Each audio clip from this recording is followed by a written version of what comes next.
Welcome to Biz Dev Live. This is the Biz D with the C. I'm so excited to bring to you Abie Gabor. He is an entrepreneur who has in the past helmed several supermarkets.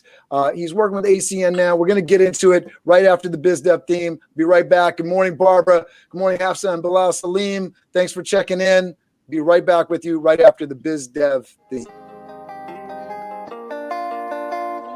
Biz Dev Live, weekdays at 11 Eastern Time. Biz Dev Live, weekdays at 11 Eastern Time. Biz D with C, brought to you by Cameron T. Biz D with C, brought to you by Cameron T. This is business development, not even selling it. This is intelligent. If you watch it, I promise you benefit. Leadership and motivation, empathy and inspiration. Leadership and motivation, empathy and inspiration. Biz Dev Live, weekdays at 11 Eastern Time. Biz Dev Live, weekdays at 11 Eastern Time. Biz D with C, brought to you by Cameron T. Biz D with C, brought to you by Cameron T.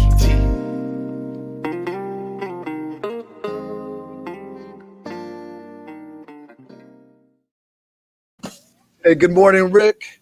Gabrielle, he's checking in. Brother Rick, great to see you. Yeah. All right. So we're going to talk about Abie Gabor today. He was born in Israel, grew up in the Bronx, attended high school in NYC, went to Brandeis University, became an entrepreneur after graduating in 1984, worked in the family business thereafter and bought his first supermarket in 1986, lived in Manhattan for 16 years, moved to White Plains in 2000, owned 6 supermarkets over 33 years, sold his last store in 2016, survived a near fatal car accident in 1994. The time you realize every day is a gift. We're going to get into that. Knew that I had to share this motivating story with as many people as he could. In 2015, he was introduced to ACN and realized that this business not only made sense, but it would also be a platform that he could speak publicly about his story. We're going to talk about how he helps people save money with this current business. We're going to introduce him. Abie, thanks for being on the show. Appreciate you. Cameron, thanks so much for having me. Look forward to having a conversation with you. All right, so we got to say hello to all these good people. We got Barbara checking in. So Barb, Cindy, Rick, Hafsa, and Bilal.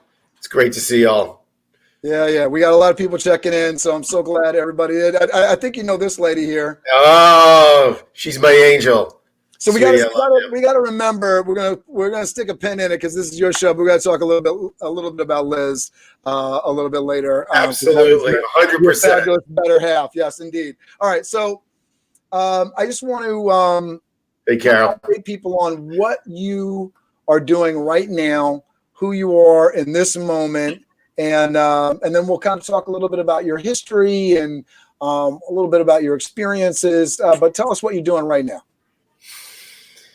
So, really just to bullet point it quickly, what I'm doing now is simply 3 things. Excuse me. So, number 1.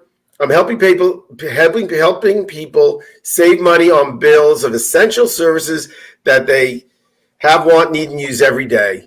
Number 2, I'm actually helping people create an income from this if they so choose, and while they're saving money, obviously. And number 3 simply is that we're feeding children along the way. Every single month, when people pay certain select bills, we feed children along the way.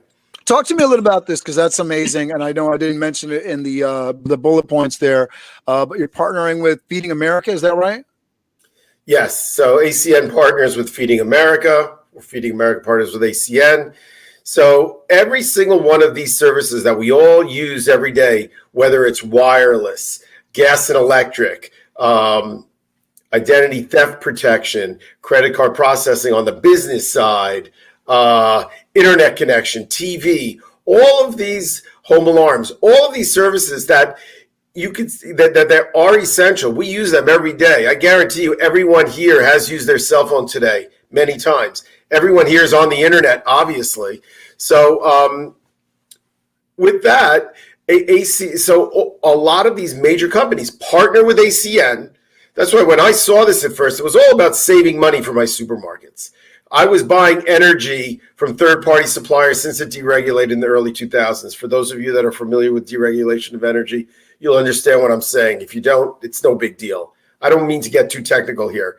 But what Well, I let, let found me, and let me just interrupt this, because I think one of the things that comes with entrepreneurship, and a lot of people take this aspect of it for granted, but there is a little bit of arbitrage when you are able to use your purchasing power to benefit you as a small business or big business, however, wherever you are. And that's something that, the financial aspects of it. I was just talking to somebody that was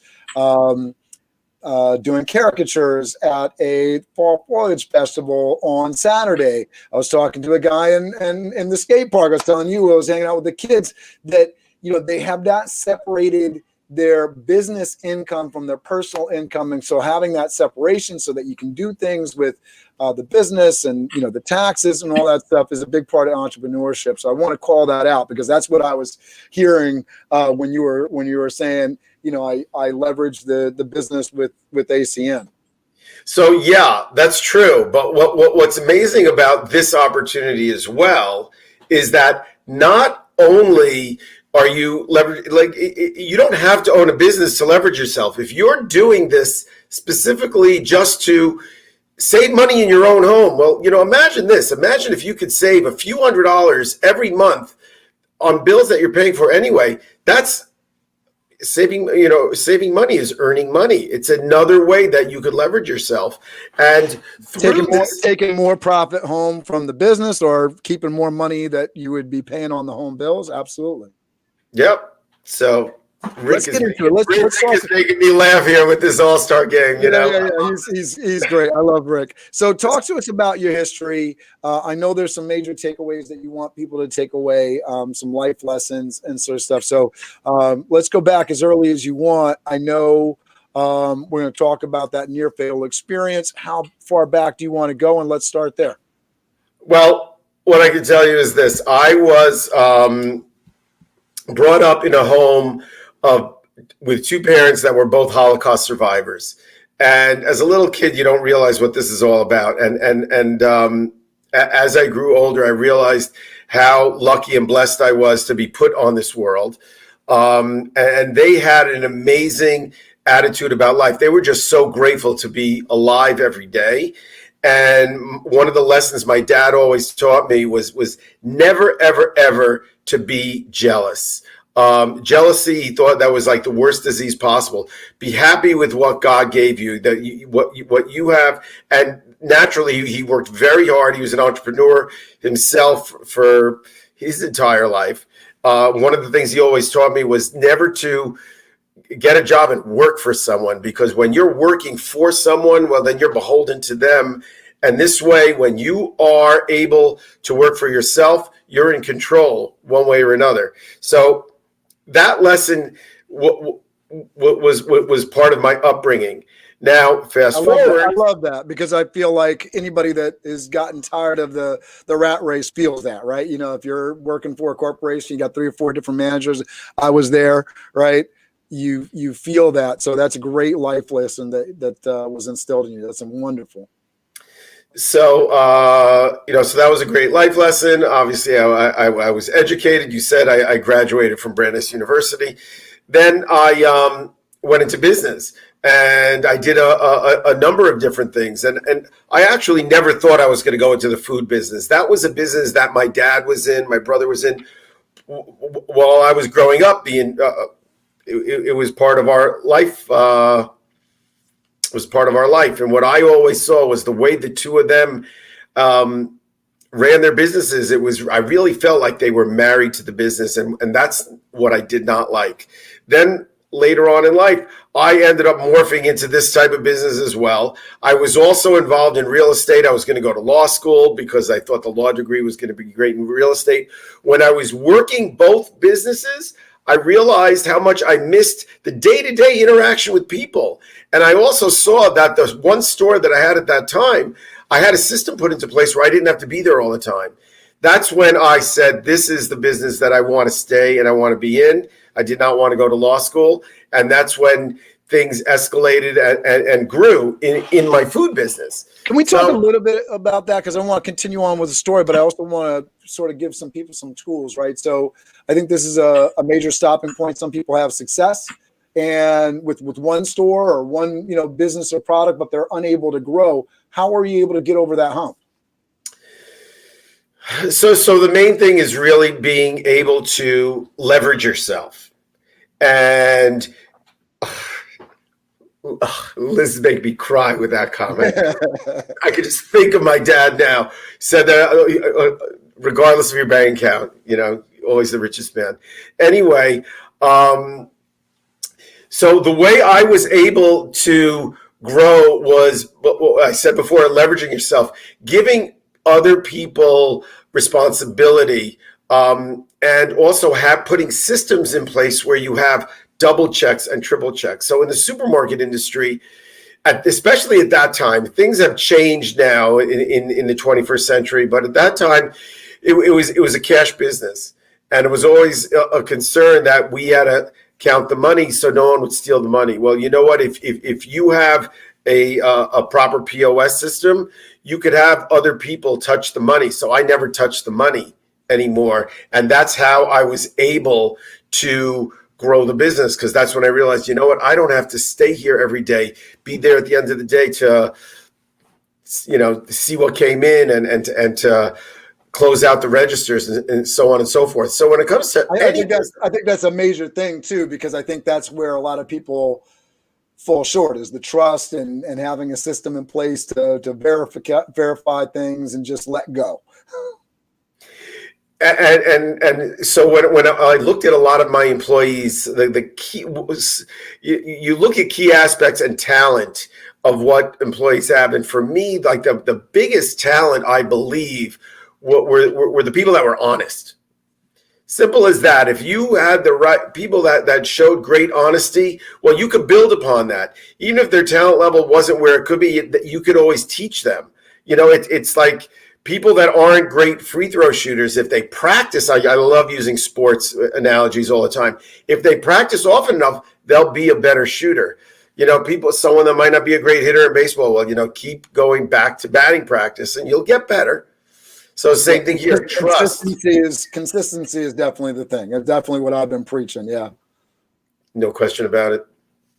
All right, so talk to us about, continue on with the story. So you grew the business.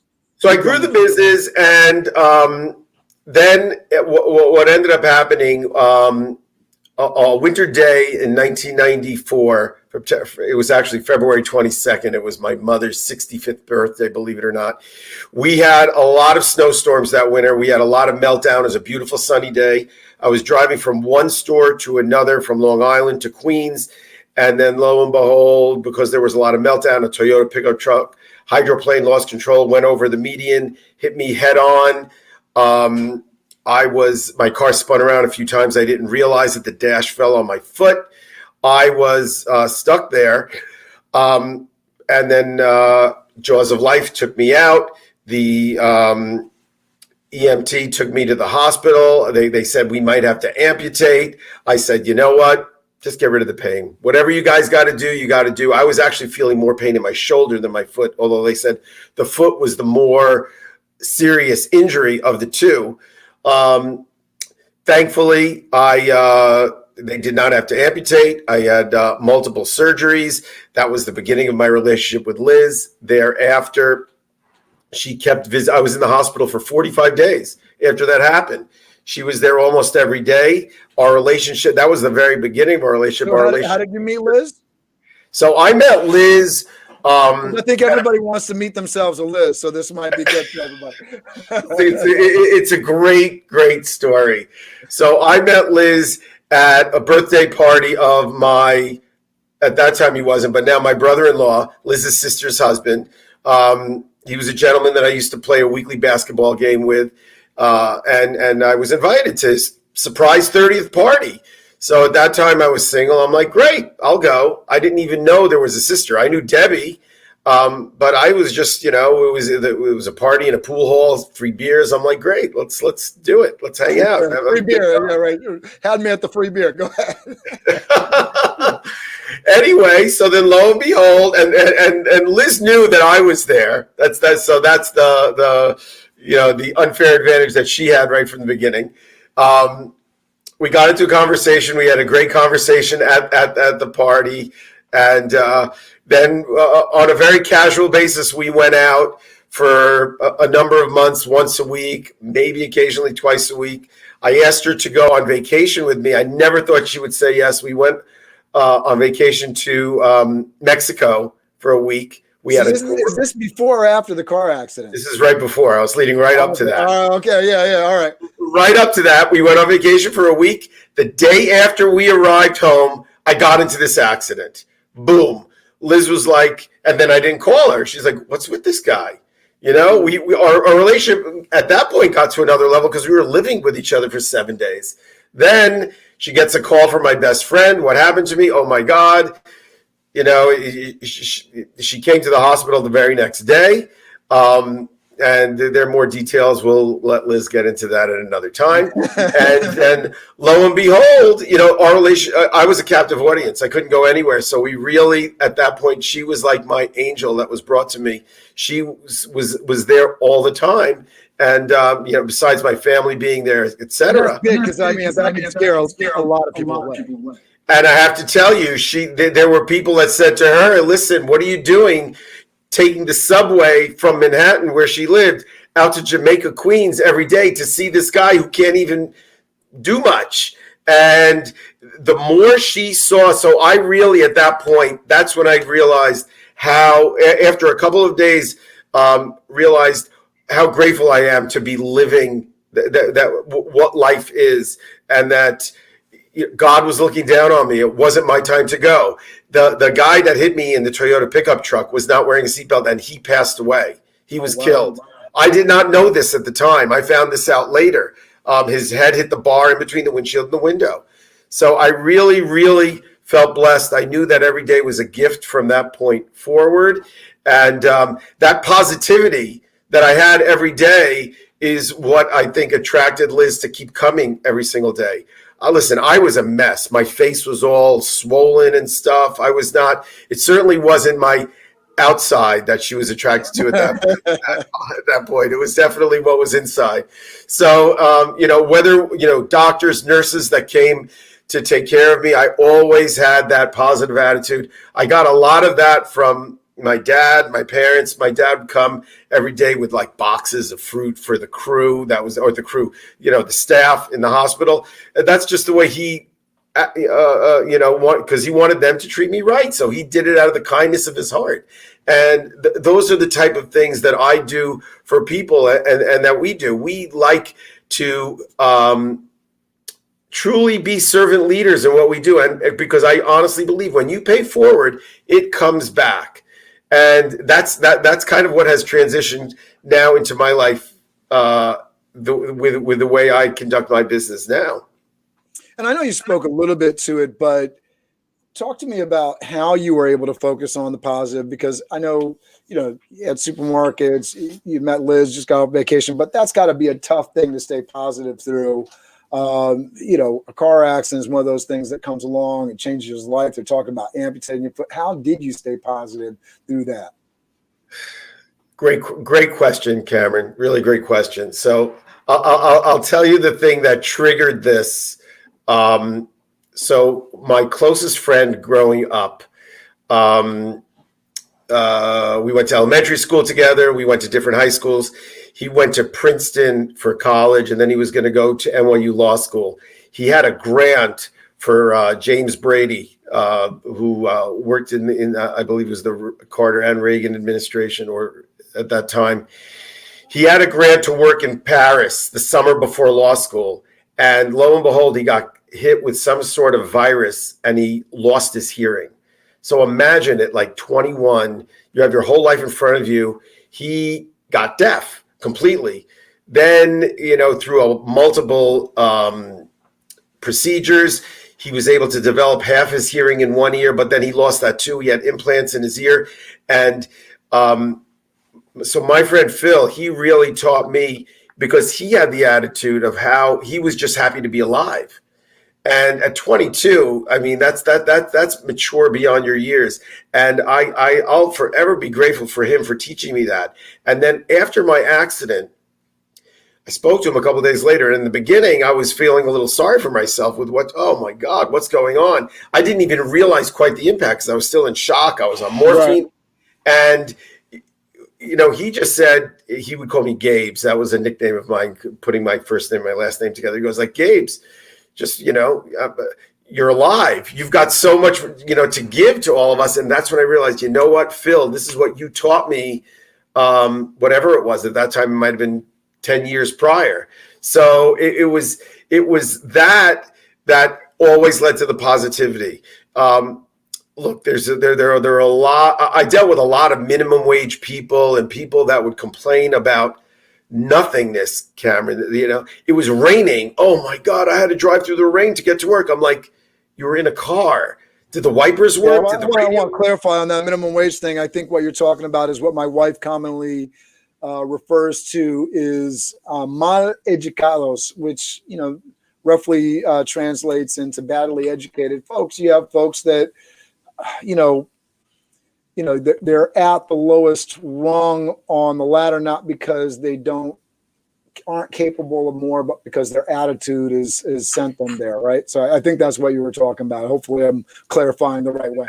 100% correct. And that's part of the reaction. That's part of the personal growth training that I've learned, through Liz, with Liz, I should say, with a lot of mentors of ours, is look, events are events. They're here, but your reaction to the events will propel you one way or another, and that will lead to your outcome. So yeah, the bottom of the rung people, they don't have to remain bottom of the rung if they don't really want to. They can help. The most important thing that we can work on is ourselves.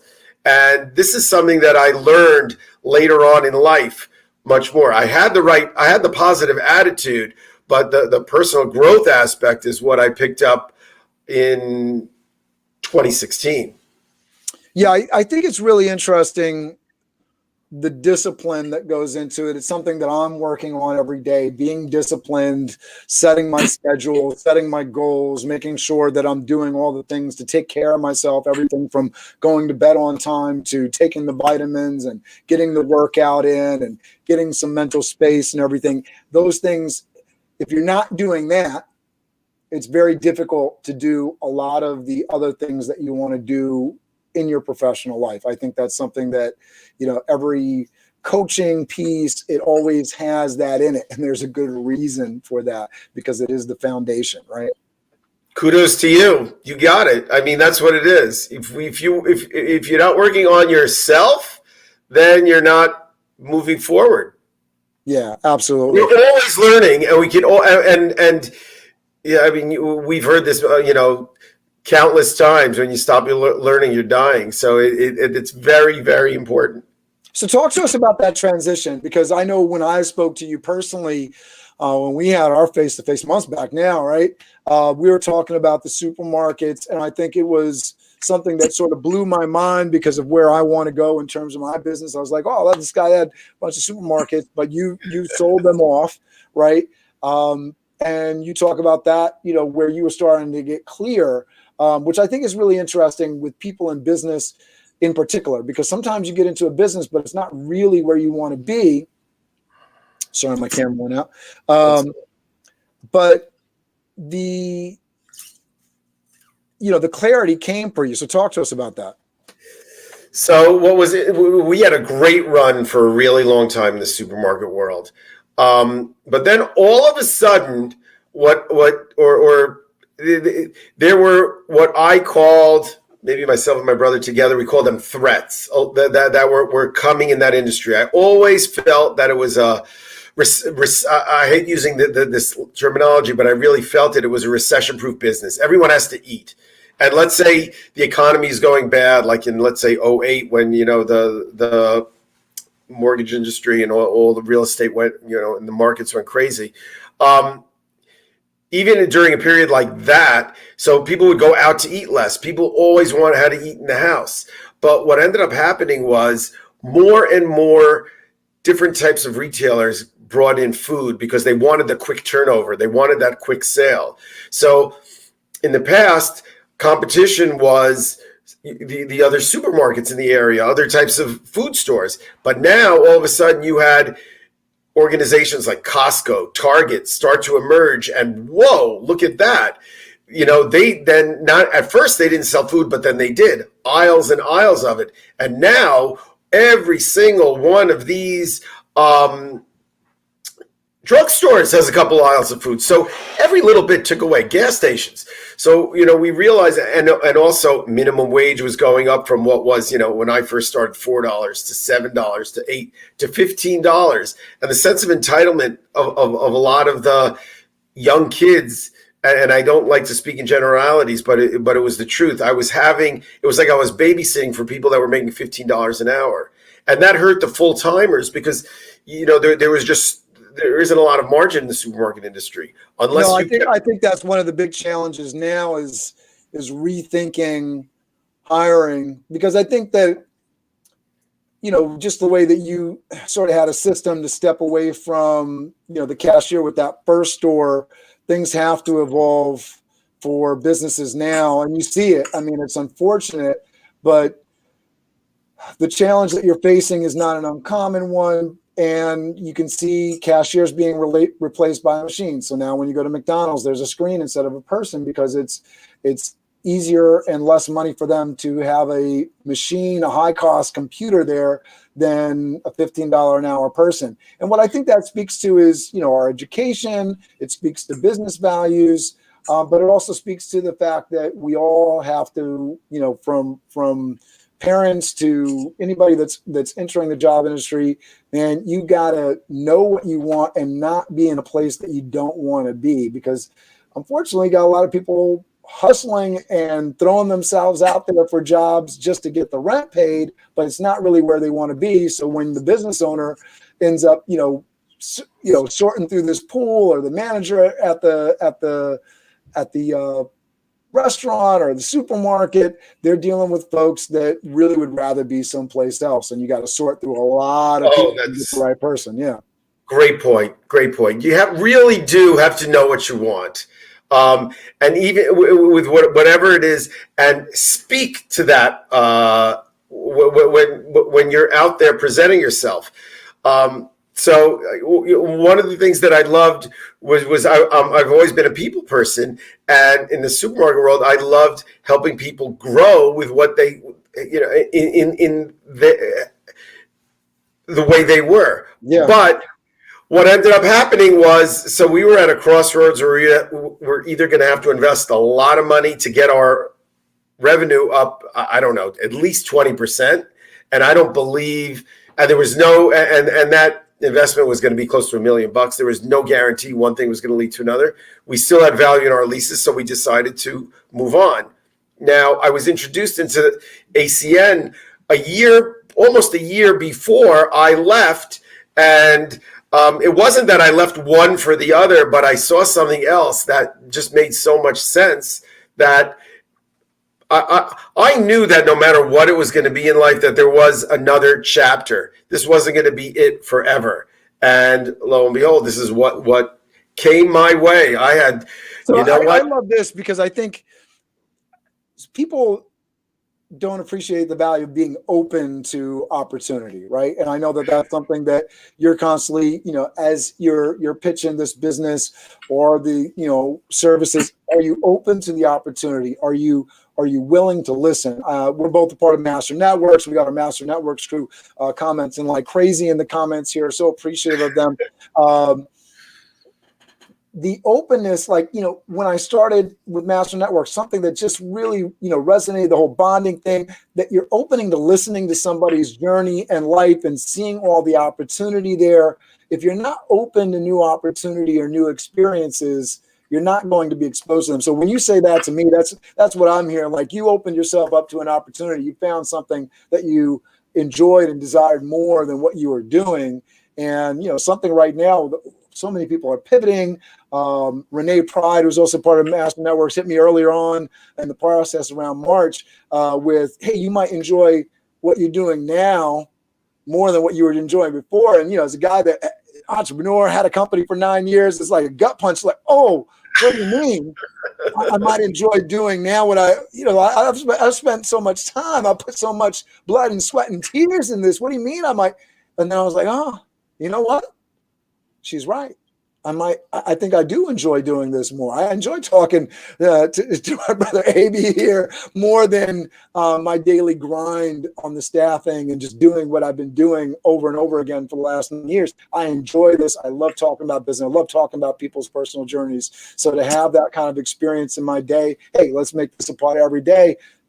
Pivot hard into it. Be open to the opportunity. I love that. It's a commonality that you and I have.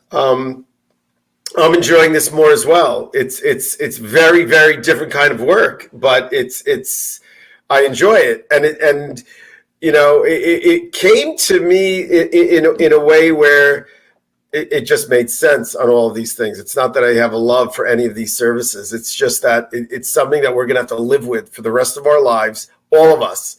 Doesn't matter how well off anyone is. You can never pay off the service on your cell phone bill or your internet bill or your electric bill. You can't go to Con Ed and say, listen, you know what? I just got a windfall of money. How about I give you, $25,000 and you don't bill me anymore? It doesn't work that way. So it's when I saw the business model, I loved it right away. And I have to tell you, so this is one of these network marketing companies, multi-level marketing as they called. And I didn't even know what that was. I never heard of it. And because of the circle of people that I was with, I was in a lot of different I was in an entrepreneur organization, and this wasn't something that anyone did. But so I quickly learned of the stigma behind it, and I understood it because it's like anything else. When there's a bad rep out there, or if there's a bad lawyer, it's like. Yeah, let's talk about that because that's definitely, I think, the elephant in the room. Once people understand that your business is a multi-level marketing organization, talk to us about, some of the challenges that go along with that from your end and from folks that are joining the team and how you mitigate some of those challenges and work through that. It's a great question. And it's so when I first heard about this, the concept just made sense to me. You do better when you teach other people to do better than you. I like that idea. Very different than corporate America. I can't tell you how many managers I had that wouldn't train the people that worked for them properly because of they were scared for job security. It's the exact opposite here. But to get back at the I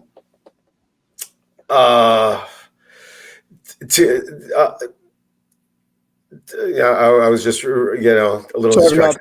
Talking about the challenges of so to get back at some of the objections when people say, it's one of those things. This is what you mean. So at first, when I heard it, it hurt me. I'm like, wait a minute, what am I getting into? What are they talking about? And so there's always that self-doubt.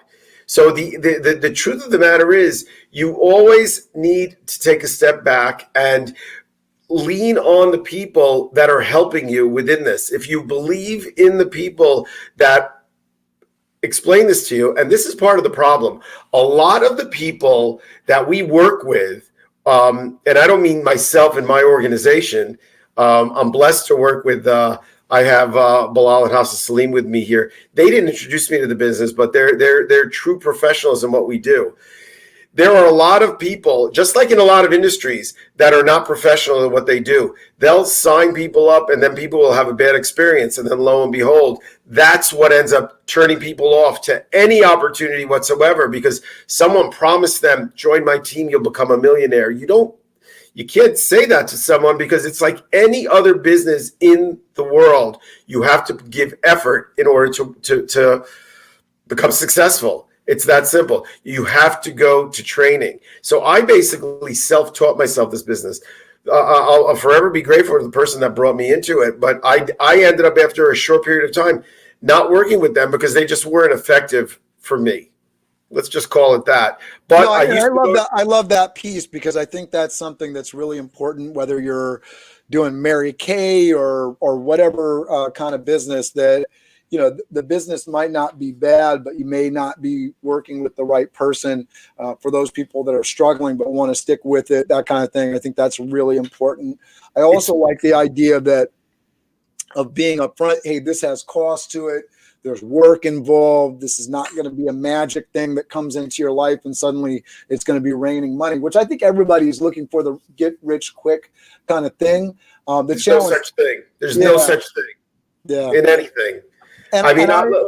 What I tell people at the end is, look, the people that we're truly following, or the people that are truly running the business, is that we have 4 co-founders, the same 4 guys that have been doing this since January of 1993. They met like this month of 1992, so we're 28 years.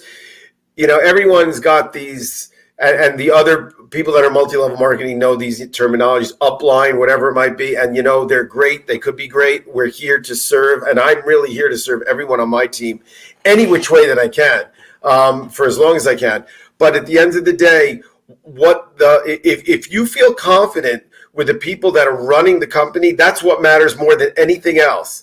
So what I can tell you is I tend to migrate towards leaders in everything that I do. I did it in my supermarket world by being connected with a lot of other supermarket owners, with a lot of my vendors. And when I say my vendors, it was the people that owned those companies. So the same thing with this company. I happen to know 2 of the 4 co-founders personally. And it's not because of anything special other than the fact that I just know where to go and to follow. And I'm able to have conversations with them. Liz and I sat at a dinner table with our president right next to him, just the 3 of us. And what did we talk about? We talked about his grandchildren. You know, that's part of the thing with Master Networks that I have to give them a plug for, because so much of what I do when I speak to people is I just connect with them long before I even talk to them about the business, because I honestly believe that funnel of know you, like you, trust you is so important. If you want anyone to team up with you, or it's not even teaming up with you, if you just want to connect with someone and become close with them and have them as part of your inner circle in your life. I mean, I have people that are on this call with me here now that I value, that I look at as mentors. Rick is a mentor to me. When we speak, I learn from him just about every conversation I have with him on some level or another. And that's not someone that I work with, but it doesn't matter. So in Master Networks, that's the way that networking group works, is that it's all about the relationship first. And that's the way I've always worked more than anything else. It's to build relationships with people, and then, you know what, you see how you could help them or how they could help you. You know, it works hand in hand. Yeah, I think that one of the things that I'm hearing from you, which I think is something that people really need to understand, because I heard you when you were saying, I know the owners of the business, is don't be afraid to reach out and contact the people that you look up to and appreciate. In fact, those are the people that you should be rubbing shoulders with, because those are the folks that are going to help you get to the next level. And one of the big challenges in my professional life, and you're sort of speaking to it, is, you know, and whenever you go and work with a coach or you're with an organization that's sort of developing, make sure that your circle is of people that are doing more, that are at that level that you want to go to, not below you, not bringing you down, not saying, oh, that sucks, that idea that you have, but lifting you up, and people that you look up to that are doing the marvelous things that you want to do in your life. So reach out to them, whether it's on LinkedIn or through a phone call, through a text message, however you need to do it. I was listening to a guy, Mary Armstrong, that has the Never Settle show, and he was talking about reaching out to folks like Oprah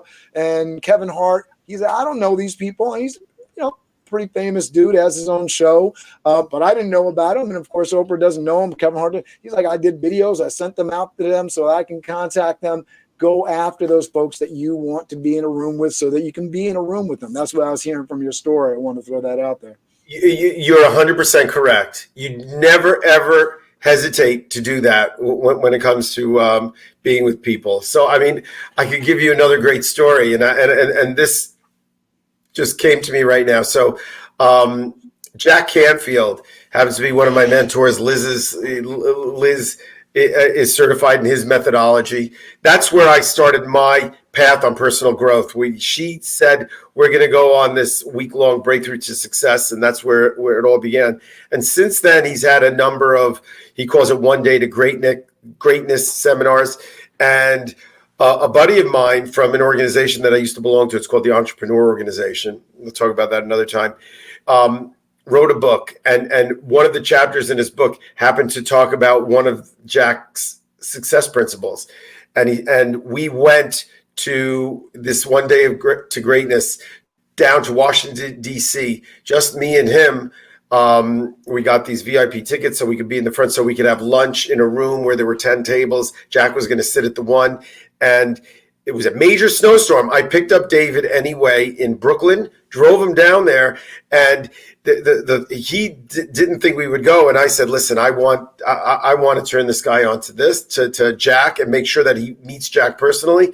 And then lo and behold, we sat right next to Jack all lunch so he could talk to him about the book that he put together. So that's what happens when you always want to attract better than you. You want to become a better tennis player? Well, then play with the pro or play with someone that's better than you. Don't play with, someone that's below you, because you're not going to get better.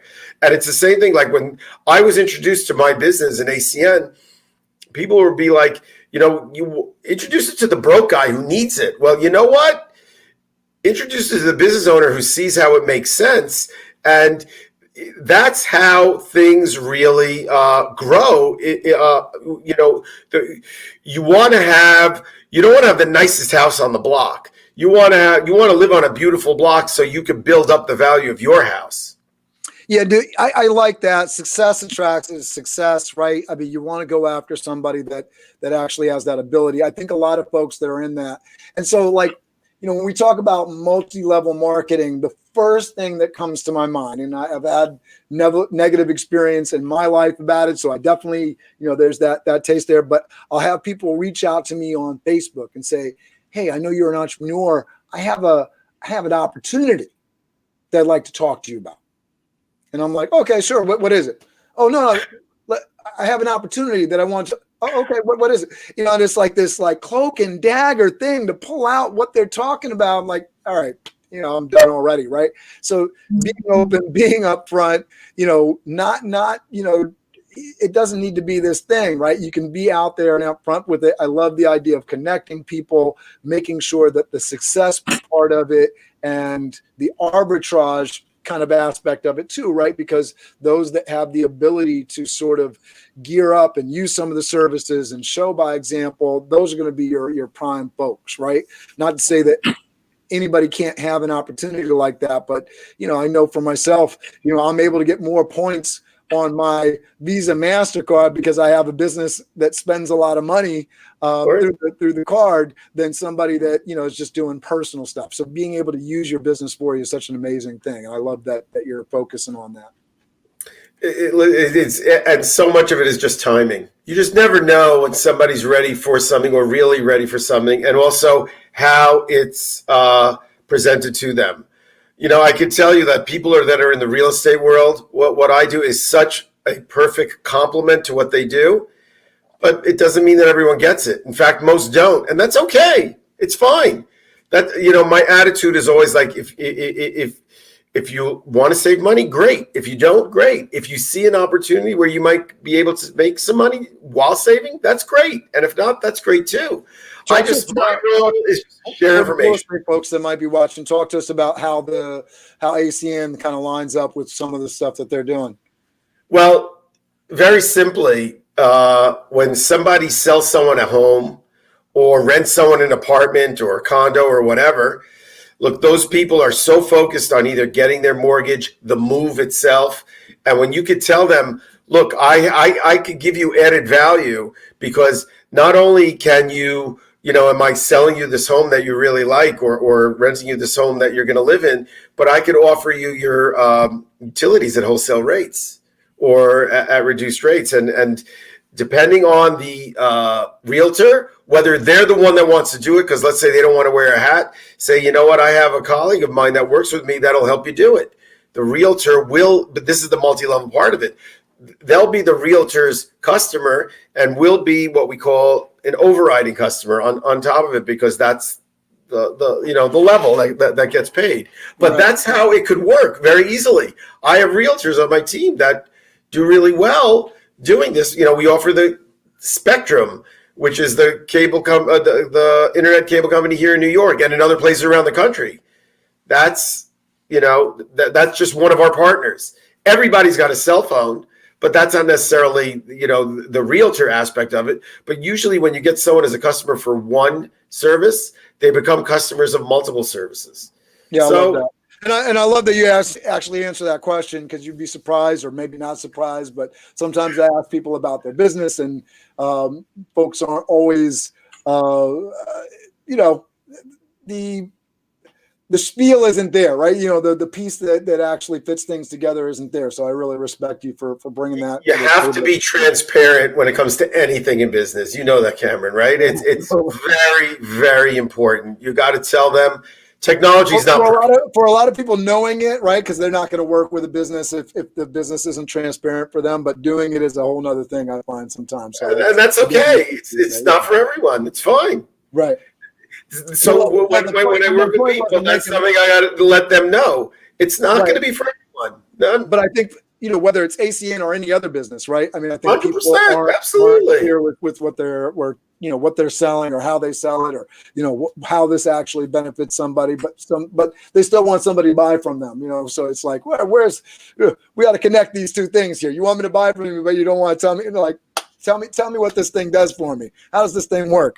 All right, so I want to get into, because I think we talked about every day as a gift, focusing on the positive, and that's how that's helped you. Talk to me about kind of respect is earned kind of piece, because I think that's something that you wanted people to take away from this today. Talk to us about how folks, especially whether they're networking in business, this idea of giving respect and all the ways that it plays out. It's very important to the golden rule, which is something that's so, simple out there. You treat people with the proper respect. If you want to be treated with a certain amount of respect, well, if you treat people that way, that will come back and that to you, and then you'll be treated that way. So that's what I firmly believe. Also, lead by example. All right. If you want other people to do, well, you do first, you'll lead by example, other people will follow. Something really like simple in the supermarket, when I would see, there were certain areas, if I saw a black spot on the floor, I wouldn't hesitate to pick up a mop and clean it myself. I wasn't one of those type of guys that would just say, hey, you do this or do that. That's disrespect. That's exactly what not to do. And then lo and behold, I would see it, and then people would grab it away from me. No, I got this, or whatever. Fine. I wasn't doing that for people to say that, but it's leading by example is very key when it comes to anything. So I'm parenting. It's whatever it might be. I'm very much on the same page with you there, because I try to do that in my business, lead by example. And then there's the person that comes along that sees that example, gravitates towards it, and very much is grabbing that mop away from you and saying, I'm on it. And then they're proactive about it next time. There's the person that needs a little bit of the mentorship, that, needs to be able to sort of be pointed out. Listen, when I'm not here, you need to be looking out for this bill, because I'm not always here to see it. So I need you to be proactive and see it. And then there's that person that, is that best of both worlds. They're proactive, they're on it, they look for it. And then there's the folks that you could pick up the mop and clean the spot in front of them, and not only are they not coming and chasing you down to pull them out, they not even sort of almost aware of what. No, I get it. Or they might even be laughing at you. And you know what? That's okay, because I'm very aware of the way people behave, and that's perfectly fine, because, people always make things the most difficult. It's people, and there are a lot of great people out there, and there are a lot of people that aren't so great, and that's okay. That's really okay. One of the lines I heard, this came from the president of our company, of ACN. He's like, people are weird. And it's true. Now, that's a real generality. But it sometimes it doesn't even matter how many resources you give someone, or what kind of great promotions you wanted to put into place with whatever it might be. People are just not going to do what they don't want to do. Now that could be timing, and that's okay. It's the key is that we have to know that we just have to keep moving forward and keep moving forward and keep moving forward every day, and not fall back. It's fine. If people see that that's the way you are, the right people will gravitate towards you, and you'll follow them, because frankly, those are the type of people that you're following with. And this circles back to what you said about the network of people that you surround yourself with. Yeah, it's creating that culture. And because that's the second thing is then you sort of are able to sort out the folks, because you're seeing that over time, right? You're managing a bunch of supermarkets, now you're ACN, you have people you're mentoring, you sort of see as you're bringing people into an opportunity, is this the right person? Do they have those cultural pieces where they understand and respect? Are they somebody that's willing to listen, right? So, I have so many people that enter the business on the staffing thing with Toth Event Staffing, where, listen, you don't know how to set up a sanitation station. You don't know how to carry 3 plates. I can teach you that. As they're coming in the door for the interview, I've opened the door for them. They walk through the door. They don't close the door. It's very difficult for me to teach you how to respect your environment and respect people. That's a lot of, what they would call home grooming, home teaching. It's very challenging to teach that part. So, folks need to understand that respect is earned kind of piece. You have to have that piece. You have to understand the cultural fit. One of the things that sort of stands out in my mind as well, because you can overdo it as well, right? So I was going for a job interview at a medical education company. My friend worked there, got me in the door for an interview, and I like to be dressed up. Obviously I got my tie on today, all that stuff. This is how I regularly do things, but I went up to that job interview in a 3-piece suit. And the owner of the company stops by, and I remember this moment. We remember those moments where we're like shocked and made to feel bad more than just about anything else. But I remember feeling bad in the moment because the president sticks his head in, takes one look at me, says, "You overdressed." Done. And I think it's something that, is really important to understand, especially if you're young, but even, you're older, you're transitioning, you got to know the environment that you're walking into and give it the proper amount of respect. And one might think, oh, wearing a 3-piece suit, you're dressed for the job that you want. President of the company, when he stuck his head in, he was maybe he was wearing a button-down shirt, right?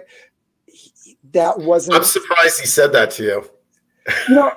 It's something that I think, I took it as a little bit rude, but I also understood it later on, right? The whole culture, if you would go to that company, and I walked around the company with my friend, nobody wore a suit, let alone a 3-piece suit, right? So, this gentleman and the folks around, they were creating the culture that they wanted. And you got to understand the culture that you're coming into. And I mean, that's an extreme example, but I think, if you're walking in for a supermarket job and you're super underdressed or super overdressed, it's going to hurt you, right? Like, I remember a guy coming in to interview for a job with me as a waiter, bartender, captain. And I said, "This is the uniform you need to wear." And he came in and he was wearing this gorgeous suit. And I said, "This isn't what I need. I need you to be in this uniform, be sweet talking." This is early on in Toth Event Staffing before I knew better. Booked him for this job, never showed up. If people don't come in and respect your system and your organization, they aren't going to respect you enough to show up. Period. You learn these lessons along the way. They either are going to inform themselves about your culture. And in my case, I'm sending you an email telling you exactly what to dress. If they're not going to listen to you on that, they're not going to listen to you on anything. Right. And that's really an important part of showing up. You got somebody that you scheduled a meeting with, right? And they don't want to show up the way that you've set out, even though they agreed to it.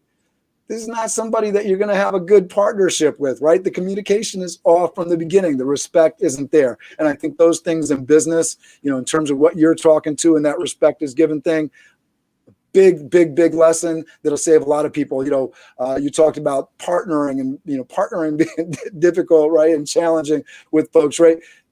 You got somebody that's not communicating well, not respecting your values, not going to be a good partnership. Get it out of the way early on, right? One of the magic words that you said before was sorting. What we really end up doing at the end of the day when we bring in business partners is that, and this goes into a lot of the training that I've had, and it's really, really true. You have to. What we're doing is we're sorting. We're not, and what does that mean? You're finding the people that show you that proper respect, that come that represent themselves properly. And sorting is a lot more fun than selling. Selling, frankly, could be exhausting. And I'm really just sorting through people to see what people understand. What we have that makes sense, but that is the case when it comes to any business. You could tell, and that's the power of sorting. When you're sorting through people, you could see, you could teach someone to do like what you said, as long as they show the proper respect. If someone is really talented at whatever technical thing that they might do, but they show no respect, well, you know what?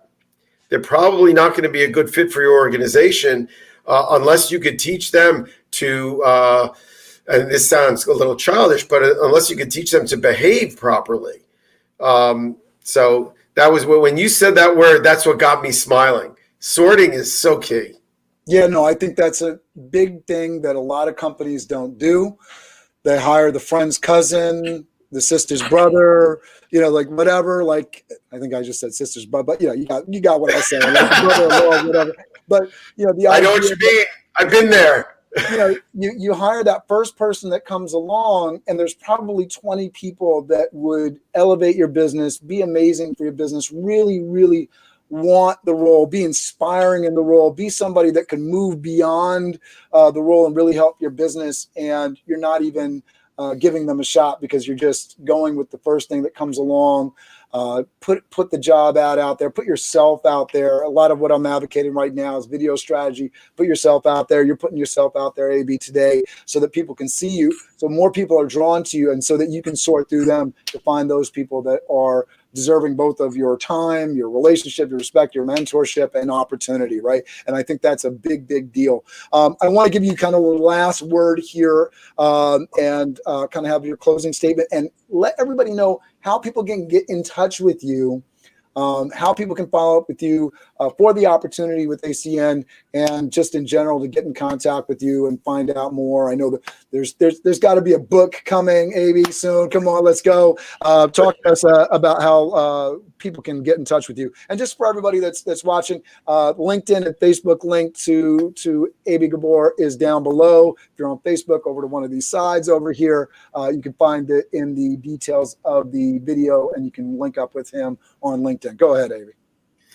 So the truth of the matter is, if I would just love to hook up with you and just have a conversation and speak with you and just get to know you. And these are days where I'm very sensitive to the plight of so many businesses that are either closing down or they work for a business that's closed down. And frankly, all we do is help people save money. And if they want to create another stream of income, and nowadays people are more open to doing that than ever before, I can help show you how to do that as well.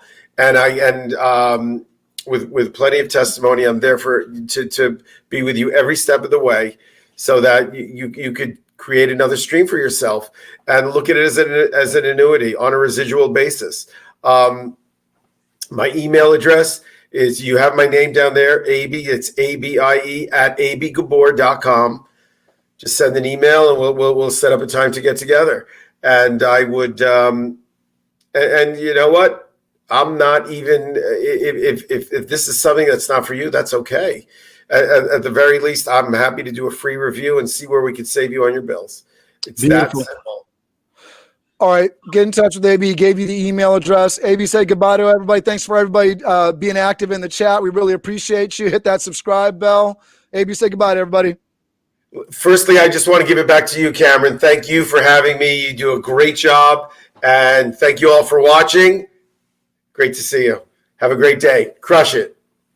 Hang on there, Abie. Hang on one sec. Biz Dev Live, weekdays at 11 Eastern Time. Biz Dev Live, weekdays at 11 Eastern Time. Biz D with C, brought to you by Cameron T. Biz D with C, brought to you by Cameron T. This is business development, not even selling it. This is intelligent. If you watch it, I promise you benefit. Leadership and motivation, empathy and inspiration. Leadership and motivation, empathy and inspiration. Biz Dev Live, weekdays at 11 Eastern Time. Biz Dev Live, weekdays at 11 Eastern Time. Biz D with C, brought to you by Cameron T. Biz D with C, brought to you by Cameron T.